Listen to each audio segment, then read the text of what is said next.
Muchas gracias, señor presidente. Siempre es un honor venir a la Academia Nacional de Medicina. Quiero agradecerle a la mesa directiva la invitación que me hicieron para coordinar este simposio que pues es fundamentalmente resultado del trabajo que ha venido realizando el Seminario de Estudios de la Globalidad de la Facultad de Medicina de la UNAM, seminario del que sigo siendo miembro activo, aunque ahora desde hace algunos años dirige muy atinadamente la doctora Medina Mora, y que obviamente desde que ella se hizo cargo del seminario, pues la productividad del seminario ha mejorado y se ha ido superando, lo cual me da muchísimo gusto constatar.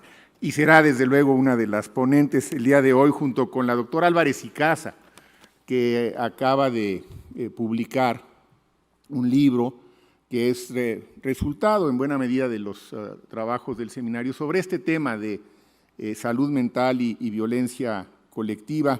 Y el libro es resultado, entre otras cosas, de un trabajo de investigación original hecho en el terreno, hecho en comunidades acosadas por la violencia y de un grupo formidable, interdisciplinario, de mujeres y de hombres, casi todos ellos muy jóvenes. Yo tuve ocasión de acompañarlos en algunas ocasiones a ver su trabajo en el campo, en el estado de Guerrero, y que es realmente un trabajo, a mi juicio, fantástico, muy oportuno y muy original. Y tenemos también el gusto de que nos acompañe en esta sesión la licenciada en Psicología Antonella Pozzi, que es gestora de actividades de salud mental de Médicos Sin Fronteras en México.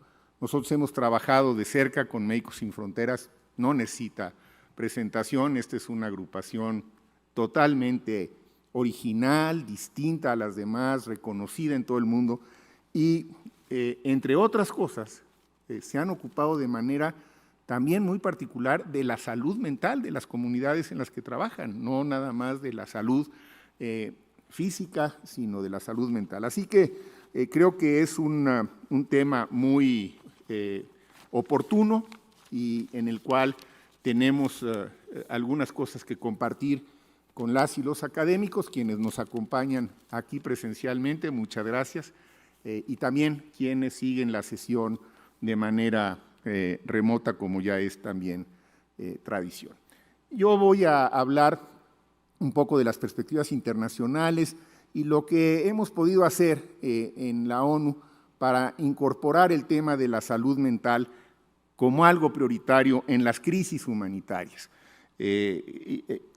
Algo que pues, me parece que ha sido interesante y donde tenemos también algunas cosas que compartir con ustedes. La mayoría de los datos que voy a presentar son resultado de estas dos oficinas del Sistema de Naciones Unidas, OCHA, que se encarga justamente de coordinar todos los asuntos humanitarios, y la Oficina de Alto Comisionado para Refugiados, ACNUR, porque los refugiados en general son siempre un grupo en alto riesgo de tener problemas que requieren asistencia humanitaria. Para que tengan ustedes una idea global, en el mundo se estima que hay por lo menos 339 millones de personas que requieren asistencia humanitaria y que representan 65 millones más en tan solo un año. Es decir, este último año, la guerra desde luego en Ucrania tuvo mucho que ver, las crisis climáticas han tenido también mucho que ver y todavía los coletazos de la pandemia, entre otros factores. Pero el hecho es que hoy en día 1 de cada 23 personas en el mundo requieren asistencia humanitaria. Es una cifra muy alta y las principales causas son, pues ya lo decíamos, los conflictos armados, el cambio climático, que será uno de los temas que también vamos a tener la oportunidad de compartir con ustedes en el próximo Congreso de la Academia Nacional de Medicina, cómo el cambio climático está afectando la paz y la seguridad internacionales. Desde luego, el gran tema, que también ahora es muy crítico, de la inseguridad alimentaria, y luego otros temas que se reconocen de tiempo atrás y que se han agudizado, la persecución Desde luego la pandemia nos puso a todos otra vez en alerta de cómo un tema de salud es causa y muy importante de requerir asistencia humanitaria y las causas históricas de pobreza y de desempleo. Las necesidades de asistencia humanitaria son muy variables y son multidimensionales. Hay unas que son muy críticas, son de subsistencia. Cuando se requiere asistencia humanitaria de subsistencia es, pues alguien necesita un espacio seguro, donde no lo maten, o donde no lo hieran, donde no lo lastimen, y que pueda tener acceso a agua y alimentos. Eso es lo más básico. Pero luego vienen otras etapas en donde empieza el asunto a volverse igual de crítico, pero más complicado de operar, porque viene la necesidad de proteger los derechos humanos, y hay dos vertientes de salud que están muy incorporadas ya en la asistencia humanitaria. La salud sexual y reproductiva desde hace ya varios años, y muy recientemente, desde hace algunos meses, gracias a una iniciativa que presentó México, la salud mental y el apoyo psicosocial. Entonces, la salud juega un papel fundamental dentro de las acciones de apoyo humanitario que requieren las diversas poblaciones en riesgo. Para que tengan ustedes una idea, nada más, de cómo anda el mapa en el mundo, y que también ayuda un poco para cuando analizamos los datos de México, pues también tener un marco de referencia global. Bueno, en Haití, que es una tragedia, es un estado fallido totalmente, la mitad de la población requiere asistencia humanitaria. Pero en casos como Siria, después de 11 años de guerra, hay por lo menos 15 millones de personas que requieren asistencia humanitaria. En Afganistán, con el regreso del talibán a Afganistán, hay 28 millones de personas que requieren asistencia humanitaria, fundamentalmente mujeres y niños. En África meridional y oriental hay otros 70 millones de personas, y en Ucrania la guerra ha dejado por lo menos 13.6 millones de personas que están en calidad de refugiados y desplazados con necesidades humanitarias diversas. Por cierto, también me da mucho gusto compartirles que la ayuda humanitaria que empezó a llegar a Ucrania unas semanas después de iniciar la guerra fue resultado de una iniciativa que tuvimos ocasión de presentar junto con Francia, que tuvimos que llevarla a la Asamblea ante la amenaza de veto por parte de la Federación de Rusia, pero finalmente se adoptó y se echó a andar la ayuda humanitaria en Ucrania. Ahora, la asistencia humanitaria no es un asunto de caridad ni de solidaridad, es un derecho.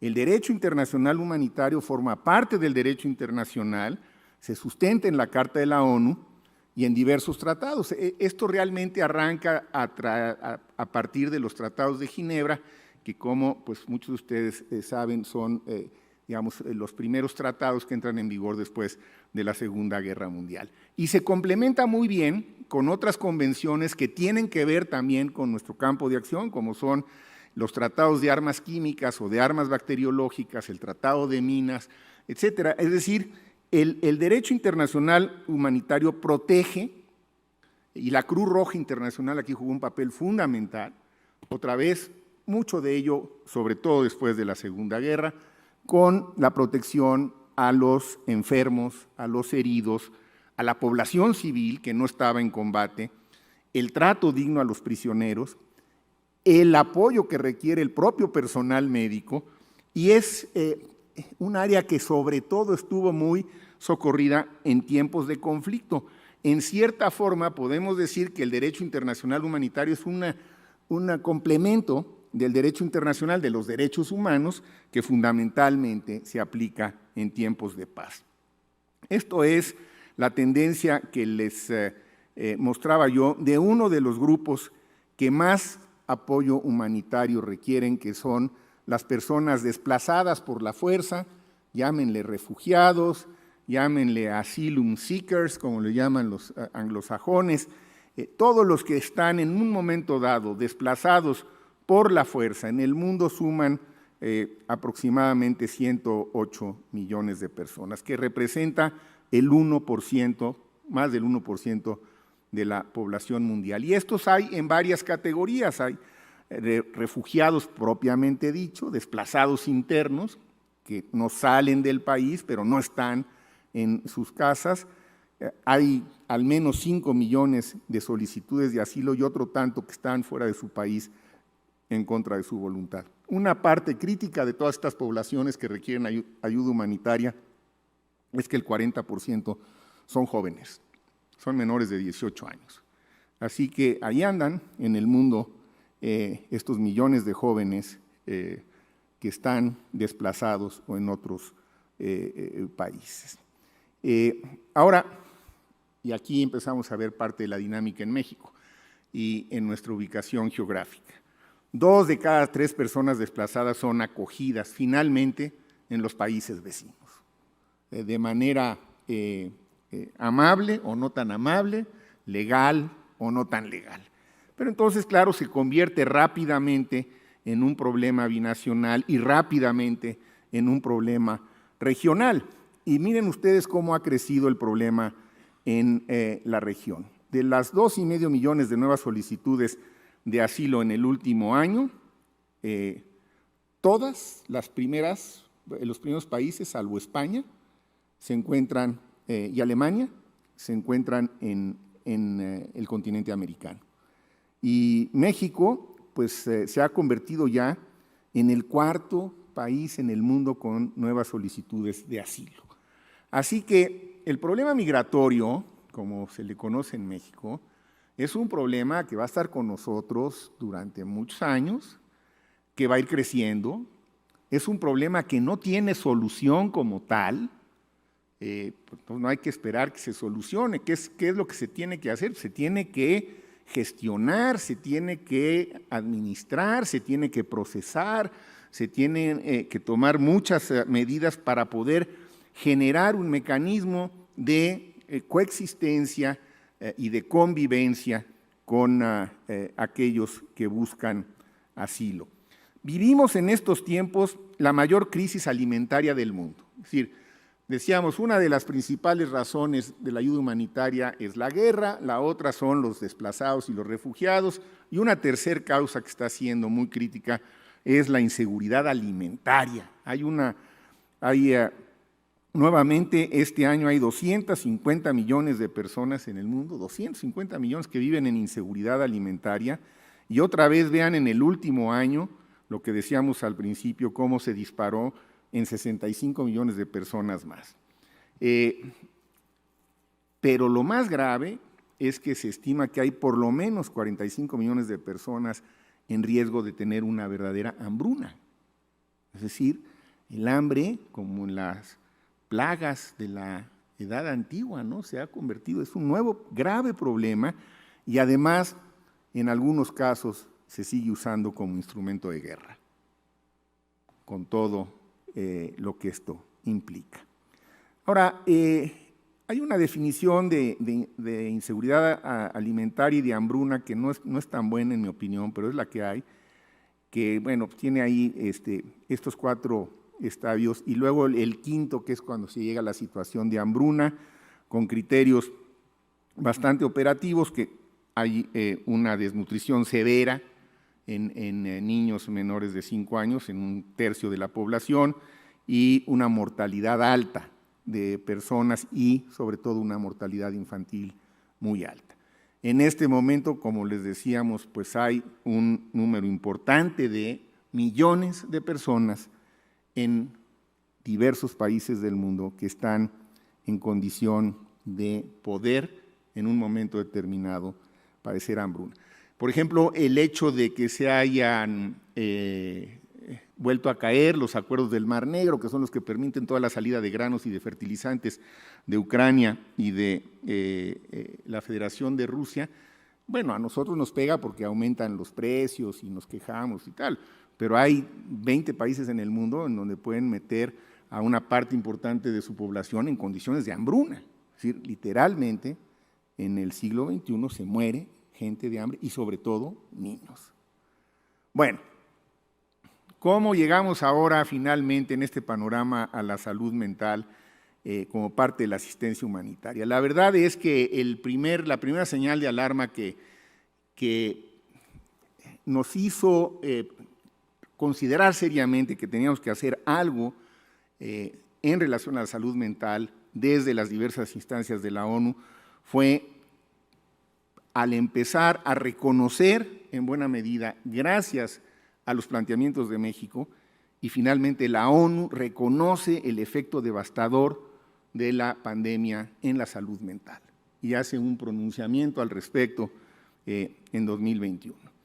Y de ahí empezamos a hilvanar algunas otras acciones. En el Consejo de Seguridad dijimos, bueno, pues ¿cómo es posible que el Consejo de Seguridad no esté considerando a la salud mental y al apoyo psicosocial en situaciones de conflicto y posconflicto? ¿Cómo es posible que la asistencia humanitaria que brinda la propia Organización de las Naciones Unidas no esté considerando a la salud mental y al apoyo psicosocial? Las secuelas más grandes de una guerra pueden estar en la esfera emocional, en la esfera psicológica. Digo, si alguien pierde un brazo, una pierna, bueno, la ONU le provee el que haya una prótesis y que lo... Pero si alguien se queda, como millones que conocemos se han quedado con necesidades afectivas importantes, no está considerado dentro de la ayuda humanitaria. Y estos fueron los primeros planteamientos. Claro, no fue fácil porque el asunto, pues hay muchas necesidades, en fin, no entro en detalles para no extenderme, pero finalmente logramos pasar una resolución en el Consejo de Seguridad para que por lo menos empezaran a atender las necesidades de salud mental del personal que participa en los operativos de paz, y a ello siguió un llamado a la salud mental y al apoyo psicosocial, y finalmente la resolución hace algunos meses de la Asamblea General que fue por unanimidad. Bueno, ¿cómo logramos todo esto? Pues hubo un buen número de países que nos apoyaron, a los cuales pues les agradezco siempre el apoyo, pero también hubo un número importante de organizaciones académicas y de la sociedad civil, y aquí quiero aprovechar para dar las gracias al Instituto Nacional de Psiquiatría, por supuesto, de México, a la Asociación Mexicana de Psiquiatría Infantil, a la Facultad de Psicología y al personal de la Facultad de Medicina y en particular del Seminario de Estudios de la Globalidad. Se hizo una gestión a nivel global y se logró, pues, finalmente que la salud mental quedara formalmente incorporada con una resolución tanto del Consejo de Seguridad como de la Asamblea General como parte esencial de la asistencia humanitaria. Yo creo que es una contribución que a mí en lo personal obviamente me llena de satisfacción, pero creo que tendrá en el mediano y en el largo plazo consecuencias benéficas para mucha gente. Muchas gracias y seguimos con el programa con la doctora Álvarez y Casa.